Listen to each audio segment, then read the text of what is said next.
Welcome back to Gamescom 2013. We're here at the EA booth with Battlefield 4. I'm Alex Mendez, or Golden Wave CW, alongside Corey Dunn, or Corey Dunn. I used that joke once, but it's still funny. No, it's not. Okay. And now, that was an awesome interview, by the way, with Patrick. Dude, I loved it. I'm glad he answered the voice. I was just the voice over IP drilling question. into it, seeing what I could find out. Yeah, man. Like, you actually, because, you know, we have a director. He's awesome, and the crew out here, they're all amazing. I hear he's like, you know, Corey, you can go to a commercial. And Corey's like, all right, I have one more question. And then one more question. I've got one more sub-question to that cover. It was still one question. I just wanted to dive down deep into it. It was a tiered question. It was a tiered question. I knew what I was doing. Oh, man. So, yeah, obviously, guys, no breaks. We are looking just keep at driving through everything that you guys have been asking us, and we want to make sure we're getting the appropriate answers for you guys. Just so you know, I'm really going to be focusing a lot eventually on one of our interviews on the console, questions. Yeah. Be getting a lot of those. I actually, in case you guys don't know, and if you don't follow me on Twitter, shame on you, but... Well, hey, honestly, if we don't have anything to dive into right now, let's start talking about it. If you want to, I would love to. Okay, here we go. Gotta get nerded out. A PC gamer like myself, allowing you to talk about consoles for a little bit. We win, So guys. the first thing I want to talk about, though, is the migration, having the ability to migrate from your Xbox 360 to your Xbox One. And also having your capability of migrating from PlayStation 3 to PlayStation 4. So those migration stats, everything that will carry over with you. All right, now you can take on the rest, talking about gameplay and everything else. That's all I got. I had a chance to play Domination on PS4 just the other day, yesterday. We can't hop into game right now as well. Yeah, we can't go ahead and jump into the action, so I guess everyone's here grinding it out. So let me go ahead and talk about Domination on PS4 and just Domination in general. So you guys may know it as like small conquest or just a 3-flag conquest game type that a lot of the competitive community ends up using too. And this is something that DICE looked at, and they were like, this is something that works, and we want to put it into Battlefield. So I had a chance to play that. I played 5-man, so it was a 5-on-5, and it was on the mid-island. So if you actually whip up the map real quick, Corey, and you can bust out right there, so you can see B Island right there. That island is where the battle takes place, but it's actually a little closed off on the dock side where A is. So A is still like, the point is pushed up a little bit more, I would say around like that range there. And then you have the B point, which is like smack dab in the middle, and then C, which is on like the other side. And it was very fun, very enjoyable. I had a great time. Actually, no, scratch that, I apologize. They cut off this portion here. And this was B. So where B is currently is actually where B was last time, because I remember fighting in between the two buildings. And it was really fun. It was like really fast paced and intense. And I can tell you guys comfortably, if you are a console user, you will not be disappointed with Battlefield on your Xbox One or your PlayStation 4. It is running at a beautiful 60 frames per second. I mean, just awesome graphics. It looks like the PC version, hands down. One of the things that you really, you correct me if I'm wrong here, one of the things that you really didn't understand was why you started to really like watching PC games. Why did you like playing Battlefield 4 on the PC is because of the 60 frames. I mean, you notice a difference. There is a visual difference between 30 frames and 60 frames for those of you that are not in-depth gamers. Yeah, so you clearly notice it, and that thing for me when I'm playing on these PCs here that are like really hopped up PCs, thanks to like the AMD processors and all that stuff, AMD stuff that we're running through in these PCs. Again, I'm not a PC guy, so I'm not like, gonna know all the terms and stuff. But again, it is just it's just night and day. Battlefield 3 running at 30 frames per second. You can clearly tell the difference. It feels a little bit slower, feels a little bit more, feels a little sluggish, and even DICE will tell you that. But Battlefield 4 on the PlayStation 4 and Xbox One runs fluidly. So yeah, there's that aspect of it. Controls were actually fairly solid as well. A lot of people were telling me like, oh, how's the aim assist, how's the auto aim, things like that. Things that terms that console gamers are, hardcore console gamers are very accustomed to. And I could comfortably say that it really isn't bad nor noticeable. And in all honesty, the controls felt very, very responsive. I mean, I had absolutely no problems. My game, I went like 18-4. Then again, I was playing against like other convention goers, so it's really not that hard. And it kind of, I'm just saying, I know it's not gonna be that hard. Yeah, well, no, I mean, these guys, they're gamers, but yeah, just slap them around a little bit. No, but seriously though, like it was really fun to play. I was playing as the, I believe it was the engineer class. I was actually using one of the PDWs, PP2000 as a matter of fact, and I was just destroying everyone in the B flag. So again, domination, super entertaining. Look at this low flying jet here. This guy is a beast. Someone actually asked about stingers and low flying jets on Reddit, and I don't know. I don't have an answer if stingers lock on to low flying jets or not.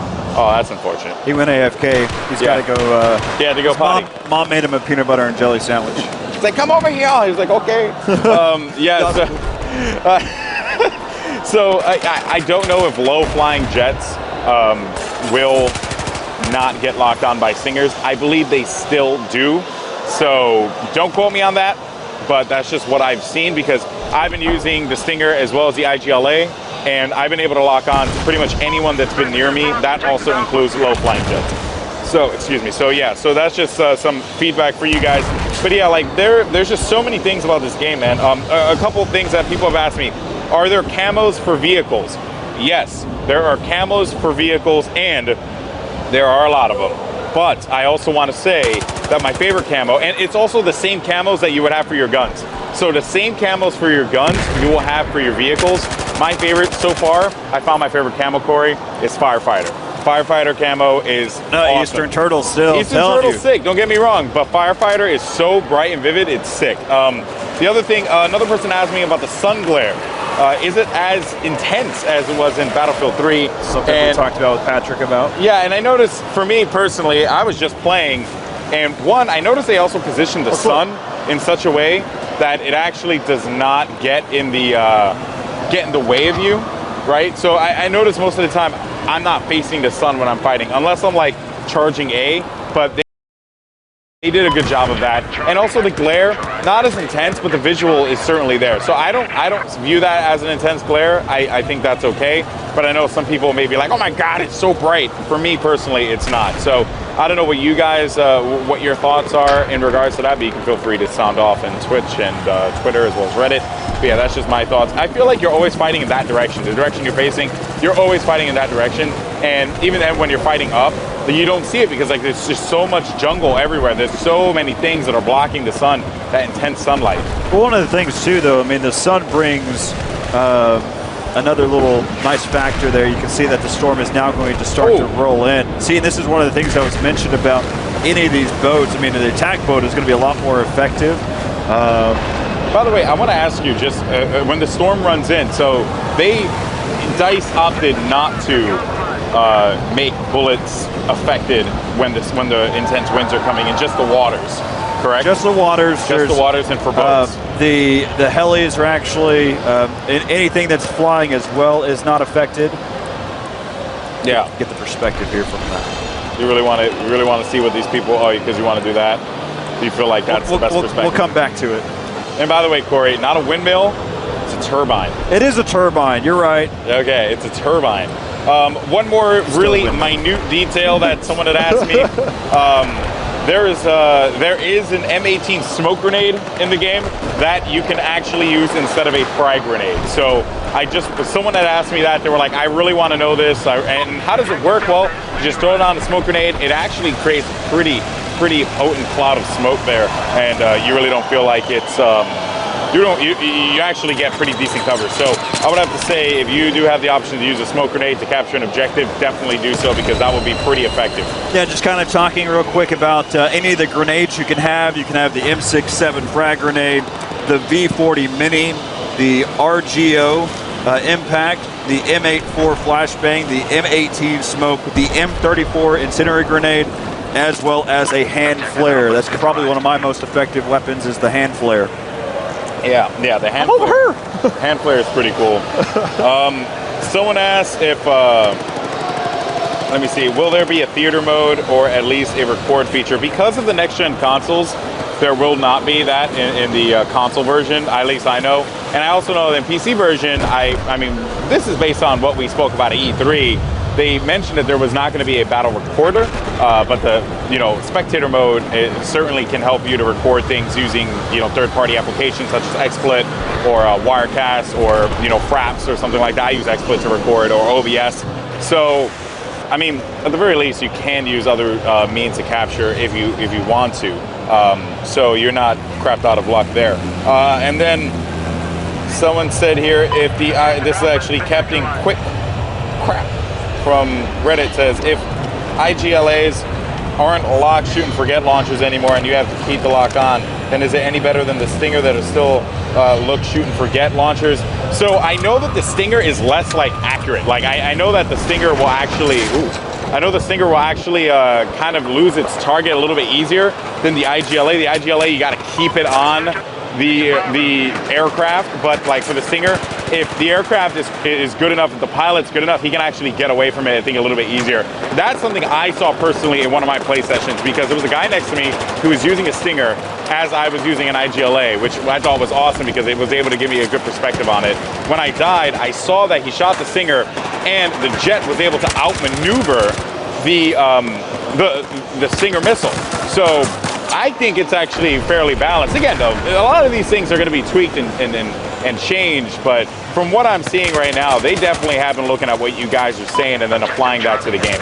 Quick question here that we're having about does a sniper kill in one shot? No, it does not. It's similar to that of Battlefield 3 and any previous versions, but there is a battle pickup that you can get.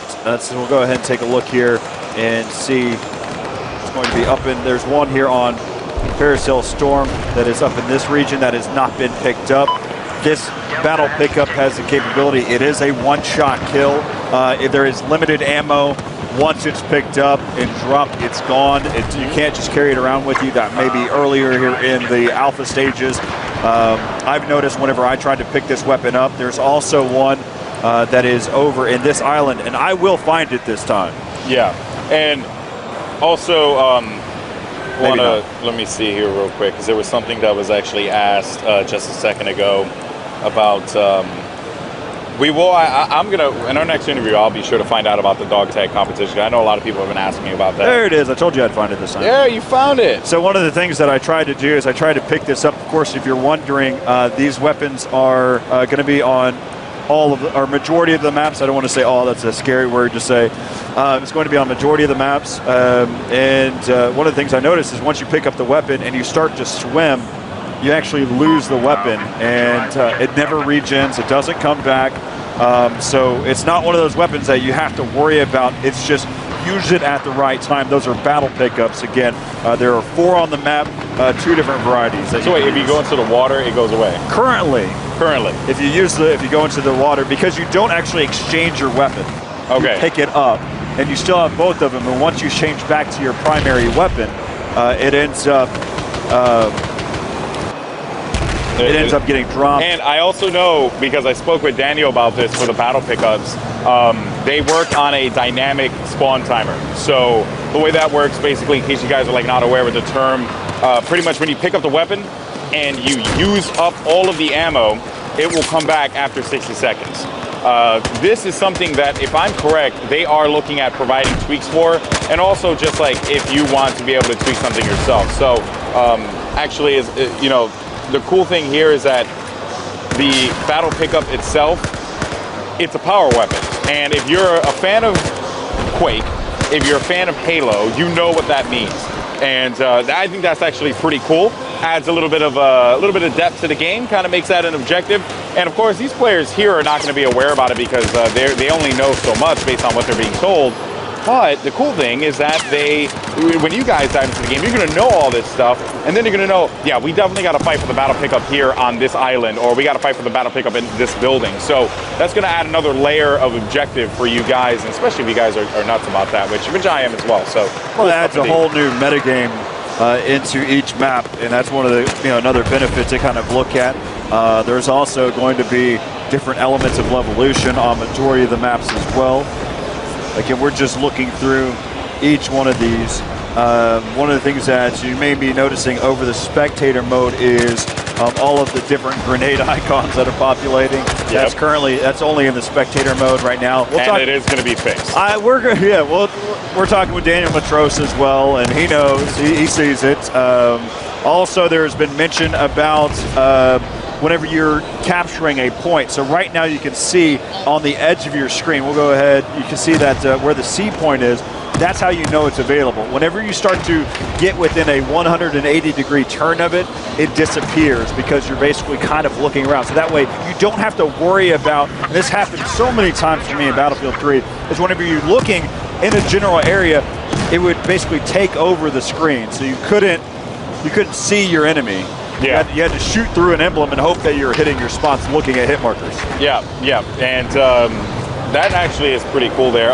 Some people asked about the kill cam, so it's not really a kill cam. No. It's more just like you died and now it's time to go back and deploy. No. Let's give it a little bit more than that. Yeah. It's what it currently shows. Whenever you die, it shows where your opponent is from your location. It zooms in from your location. It shows the player as it's highlighted in orange. It's going to be a little bit more, there's going to be a little bit more to it then. But currently it's highlighted in orange, showing where that player is. So if they're behind a wall, if they're a sniper in the distance, if they're in trees or anything like that, it's currently highlighted. So there you go. That's going to end that game again. We are paying attention. We are scrolling through, trying to keep up on Twitter.com, also on Reddit, trying to follow every bit of information that we can. It's difficult because right now I'm seeing basically 5 to 6 tweets every 30 seconds. So yeah, there's a lot that's happening. So yeah, I mean, obviously, we always want to make sure that we're answering the questions that you guys care about. Of course, so there have been some overlapping questions, so I'm just going to do a little PSA here. Just go back and watch the other broadcasts because we have had some discussions on the squads, and we will always refresh you on certain big topics like why is it you're going to have 5 people per squad and all that other stuff. Corey will break that down for you guys. But, of course, go back and watch rebroadcasts we've done as well because there's a lot of other juicy information and interviews as well with Lars and Patrick there as well because we've been learning new things every single day. There's also a video if you want to start to really see what competitive Battlefield can look like. You can head over to facebook.com/Battlefield and be one of the 6.1 million likes that are on that page right now. You can be updated on all the latest news, also get some really great highlights. It's also, they're following the community as well, like Jack Frags. I mean, they're just in tune with the Battlefield community as is. They know that the community is what makes up the game anyway. But with that being mentioned, I mean, there's one of those highlights from what we did yesterday with obliteration, just showing a moment and what it could really look like, and just picking up the bomb, leaving his player there on the leaving into the ocean with the boat, but leaving the bomb carrier on the beach side, and then we see him run away because he's being attacked. He hops onto an ATV, road kills a player on the opposing side, rushes into the water, gets taken down. Then a boat carrier, he's the one that jumps out of the boat. So that's the one again, proving the fact you have to be on foot, because you're just really not on foot whenever you're swimming. Yeah. But you have to be out of the vehicle, hopping back into the boat, taking it to a bomb point and blowing something up. That 3 minutes was just classic of showing what competitive gaming is really like, especially in Battlefield. Yeah, and I know that a lot of people are really stoked about competitive gaming for Battlefield.